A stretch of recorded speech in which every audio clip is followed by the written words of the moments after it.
பார்க்குறதுக்கு குரங்கு மாதிரியும் கண்கள் ஆந்த மாதிரி இருக்கக்கூடிய இந்த தேவாங்கு தன்னுடைய சிறுநீரை எடுத்து தன்னோட உடம்புல தானே பூசிக்குது. இது ஏன் பூசிக்குது? அது மட்டும் இல்லாமல் அழிவின் விளிம்பிற்கு மனிதர்களால் தள்ளப்பட்ட இந்த தேவாங்கினுடைய முழு வாழ்வியலையும் பார்க்கலாம்.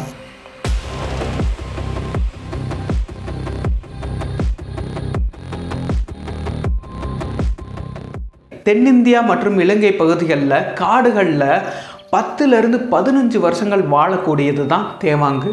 400 கிராம் மட்டும்தான் இடம் இருக்கக்கூடிய இந்த தேவாங்கு நீளமான கைகளும் நீளமான கால்களும் இருக்கும்.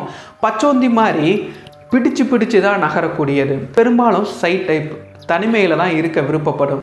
இரவு நேர வேட்டையாடிகள் இவர்கள். பகல் நேரங்களில் ஏதாவது மரப்பொந்துகள்லையோ இல்லை பாறைகளின் இடுக்குகள்லையோ இல்லை மரக்கிளைகளின் மறைவிலையோ நல்லா தூங்கி எந்திரிச்சிட்டு இரவு நேரங்களில் வேட்டையாட ஆரம்பிப்பாங்க.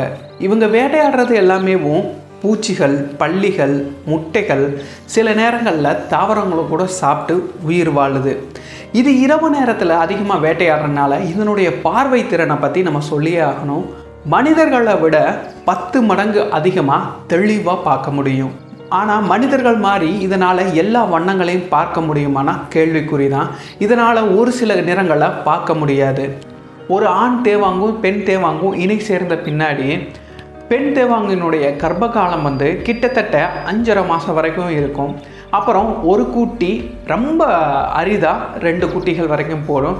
இந்த குட்டிகளை கிட்டத்தட்ட 6-7 மாதம் வரைக்கும் பால் கொடுத்து வளர்க்கும். அதுக்கப்புறம் அந்த குட்டிகளை வேட்டையாட பழக்கும். கிட்டத்தட்ட 10 மாதங்கள் வரைக்குமேவும் குட்டி தாயினுடைய கண்காணிப்பில் தான் இருக்கும். அதன் பின்னாடி அந்த குட்டியானது தன் வாழ்க்கையை நோக்கி தனியாக வாழ ஆரம்பிச்சிடும். தன்னுடைய சிறுநீரை எடுத்து தன்னுடைய உடம்புல பூசிக்குது. இதுக்கு பல காரணங்கள் சொல்லப்படுது. அதாவது தன்னுடைய எல்லையை மற்ற தேவாங்குகளுக்கு உணர்த்துறதுக்காகவும், அது மட்டும் இல்லாமல் இது தன்னுடைய யூரினை எடுத்து தன்னோட உடம்புல பூசிக்கிறனால மற்ற இதனுடைய எதிரிகள் இதை இந்த ஸ்மெல் விரும்பத்தகாத ஒரு ஸ்மெல்லை ஏற்படுத்தும். அதனால் அதனுடைய எதிரிகள் அந்த பக்கம் வராமல் வேறு பக்கமாக போயிடுறாங்க. அதற்காகவும், அது மட்டும் இல்லாமல் தான் இனப்பெருக்கத்துக்கு தயாராகியாச்சு அப்படின்றத வெளிப்படுத்துறதுக்காகவும் மற்ற தேவாங்குகளோட ஒரு தொடர்பை ஏற்படுத்திக்கிறதுக்காகவும் இது தன்னுடைய சிறுநீர் எடுத்து உடம்புல பூசிக்குது. இந்த தேவாங்குகள் அழியறதுக்கு முக்கிய காரணம் காடுகள் அழிப்பு. மனிதர்களால் காடுகள் அழிக்கப்பட்டு எல்லா பக்கமும் நகரமயமாகிட்டு இருக்கு. அது மட்டும் இல்லாமல் காடுகளுக்கு நடுவில் ரோடு போடுறது, வாகனங்களில் சிக்கி இந்த தேவாங்கு அடிபட்டு இறக்குறதும், மின்கம்பங்களில் மாட்டி இறக்குறதும், அது மட்டும் இல்லாமல் இதை கூட மனுஷங்களை பண்ணுறதை கூட மன்னிச்சிடலாம். ஆனால் மனிதர்கள் தெரிந்தே செய்யக்கூடிய சில காரியங்கள்னாலையும் தெரிந்தேன்னா இதை வச்சு பில்லி சூனியம் அப்படின்னு சொல்லி பல மூட நம்பிக்கைகள் இருக்குது. அதில் இந்த மந்திரவாதிகள்லாம் மந்திரம் பழிக்கிறதுக்காக இந்த தேவாங்க பக்கத்தில் வச்சுக்குவாங்க. இந்த தேவாங்க கூட இருந்துச்சுன்னா அந்த மந்திரம் பழிக்குமா? அது மட்டும் இல்லாமல் இந்த தேவாங்கு சாத்தானுடைய வாகனம். இதை வச்சு நிறையா சக்திகள் நம்மளால் பெற முடியும் அப்படின்னு சொல்லி பல பேர் இதை வளர்க்குறாங்க. இதற்கு எதிர்மாறாக இந்த தேவாங்க வீட்டில் வளர்த்தா பணம் கொட்டும் அப்படின்னு சொல்லியும், இந்த தேவாங்க ஏதாவது கர்ப்பிணி பெண்கள் பார்த்தாங்க அப்படின்னா அவங்களோட குழந்தைகள் இந்த தேவாங்க மாதிரி தான் பிறப்பாங்க அப்படின்னு பல மூட நம்பிக்கைகள் இருக்குது.